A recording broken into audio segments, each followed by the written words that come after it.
Hello. Hello. We're back. Guess who's back? It's that Sunday crew. Yes. Here for you. Yes. You and you. And you. And you.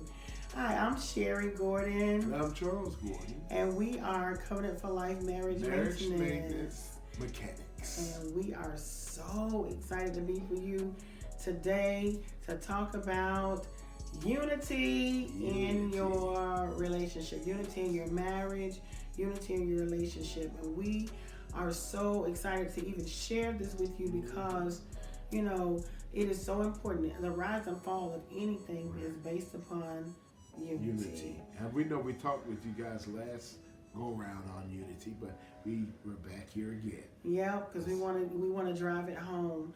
And like plants, honey, we have plants and trees and flowers.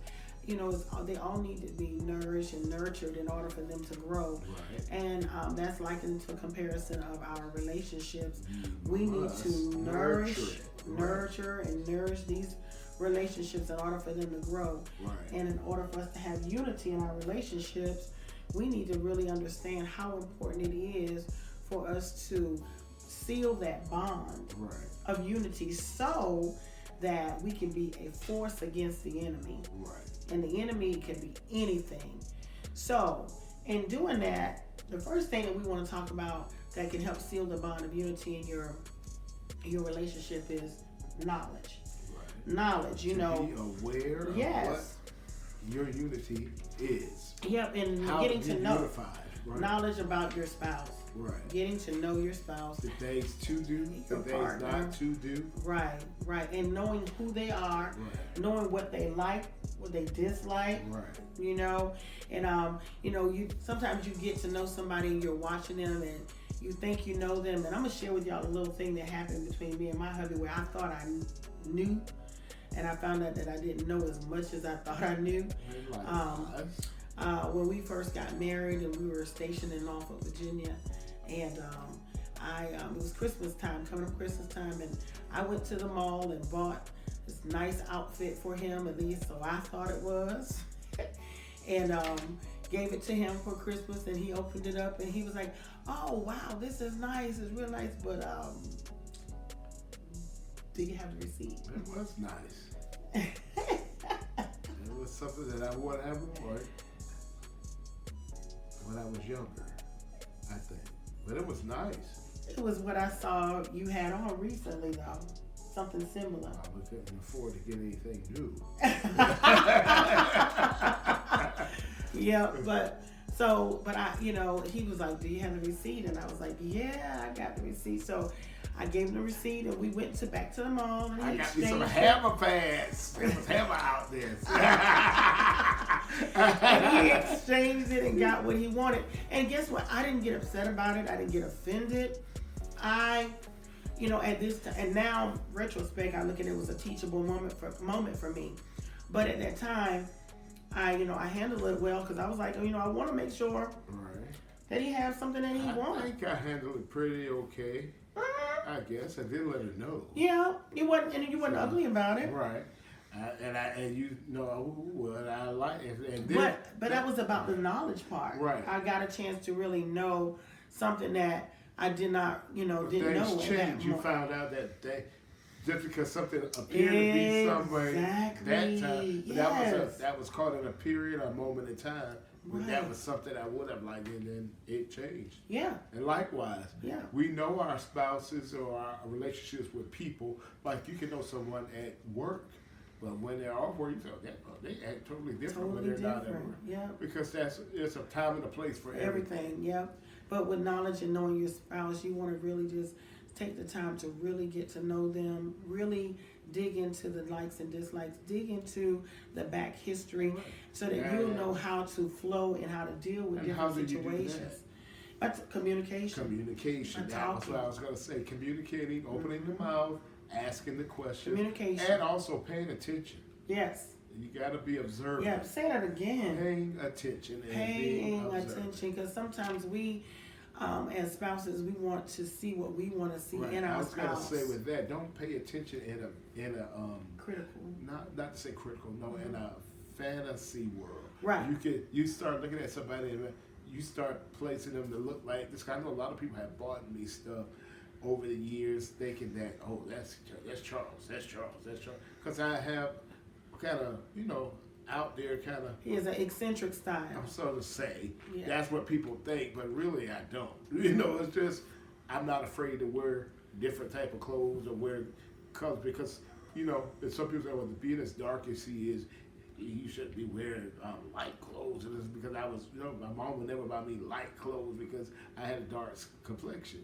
But hey. And that right there is a part of getting to know somebody right there, and that statement there of knowledge and past history that may cause a person to have that boldness or that thrust of, I'm going to make sure that I do something because I've been labeled or had this stereotype that I shouldn't do something because and it has nothing to do with them anyway. It has to do with the individual, right. Somebody else. Right. So that's back to someone else too. Right. And that's back to knowledge. That's back to getting to know your spouse, getting to know your boyfriend, your girlfriend, your fiance, getting to know them and knowing, having that background knowledge on them, communicating so that you'll be able to effectively, build that unity.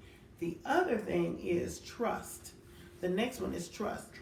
Trust is so important. Right. But let me tell you something about trust, you all. Trust is not something that's automatic.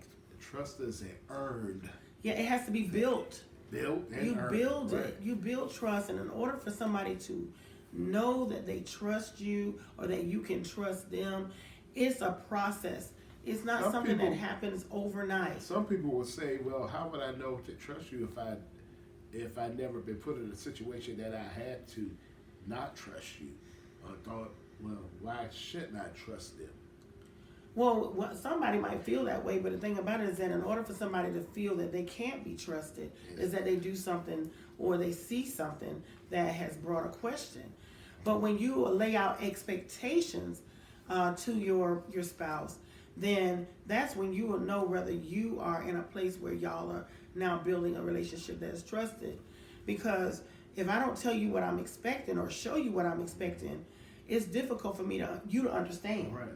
We going back to communication and also back to different ways that we have been raised up and brought up, because a lot of people have been brought up to don't let the left hand know what the right hand is doing. Yeah, a lot of people have been raised that way, and you know what? People take that make that biblical, but and that may have been placed in the Bible for a certain reason and for a certain specific time.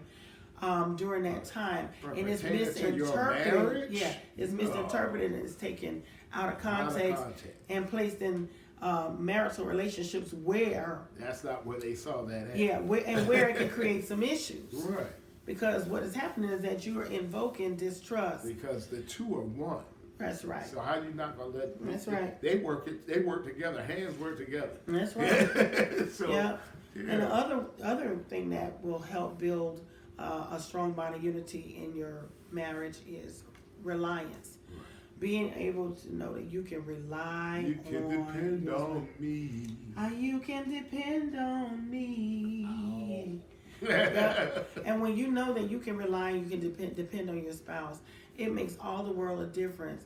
And being able to depend on somebody or rely on them is not just saying, oh, I'm just going to put all of the weight in the release. I'm just going to let them do it all. No, it's a vice versa thing. It's a reciprocal type of relationship. Also with that, when that's being done, let that person know that you are appreciative. That's of right. them, appreciate it. Because they can do that. Just because my wife takes care of a lot of our personal business and my personal business that I may not take care of. So I'm appreciative that she do it. And sometimes even today I asked her, show me how to do this. Show me how to do it, because I want to take some of that off of her, so I can know how to do my own stuff. Oh, honey, that was so sweet. Thank you for being a friend. Hey, travel down the road and back again. Yeah, you are my best friend. You're my best friend.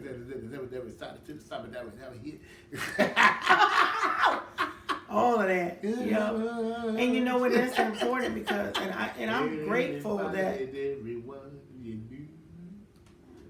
Oh.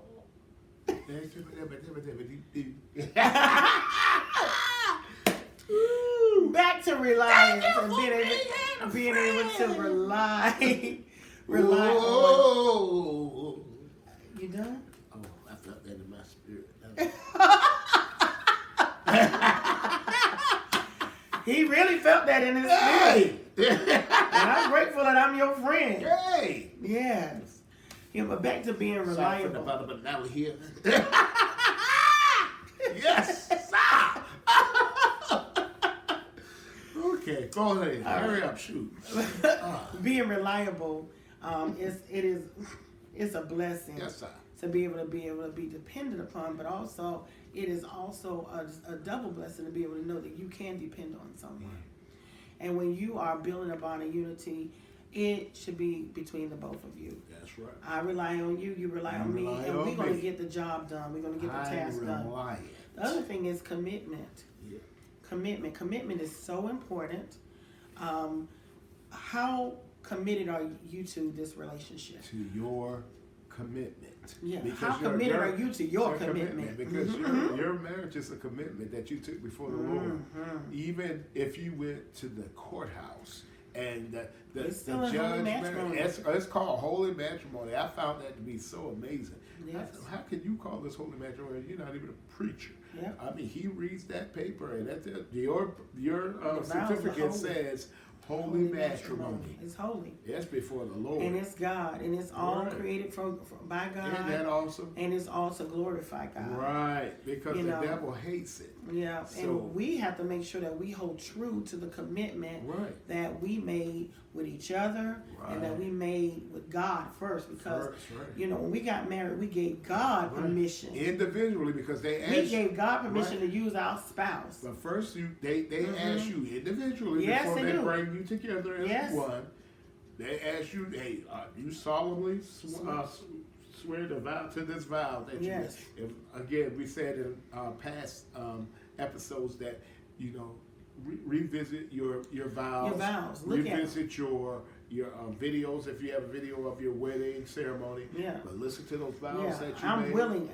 In your vows, you're saying I am willing. When you respond and say I will or I do, that means that you will and you will do what you say you're going to do. You're going to love this person in spite of the sicknesses, in spite of the times where we're not fat but we lean in finances.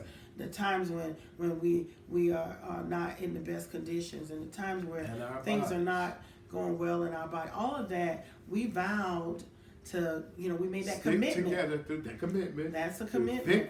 Through thick and when we were thin. But it's all good. Right. And one of the things, the other part is that when you make a commitment to the relationship, for people who have blended families or single moms who have been raising their children by themselves, or single fathers who have been raising, and you come together as one, to be one, as a family, you're not only making commitment to that individual, you're making commitment to love everything that comes with them. Right. That becomes this unit now. And so you can't be selective on saying, well, I'm going to love the mama, but I can't love the child. Or I'm going to love this mama and the boy child and not the girl child. Right. Vice versa. All of that is all about coming together and unifying with one. Okay? And that's what unity is. Unity means coming together as a whole, being one in soundness of body, mind, and spirit. Right. That's unity. Our last one is touch. That's the hugs, the kisses, the cuddles and the snuggles, all of that. Sexual intimacy, all of that good stuff that comes with sealing the bond of unity between husband and wife, and that it gives you an opportunity to solidify that force against the enemy. So we just need to know that knowledge, trust, reliability or reliance, commitment, and touch are all a part of unifying relationships and making us a force against the enemy and against a things force to be reckoned with. Yeah, say that again. A force to be reckoned with. And that's what we are. So, reckoning. So, as you continue to go forward, I want you to continue to live, love, laugh, learn, and last. Your activity is to create a plan to deal with negativity when it comes to you about your spouse, so it will not interrupt your unity. Even if it's within your own mind, deal with it. Yep. Not just with other people are coming saying things like family members and whatever, Yes. But, shut the devil down. That's right. And continue to live, love, last, and learn. Right. Always. So with all of that being said, we love you guys. Have a wonderful one. Yes, have a wonderful one. And we look forward to seeing you on our next episode.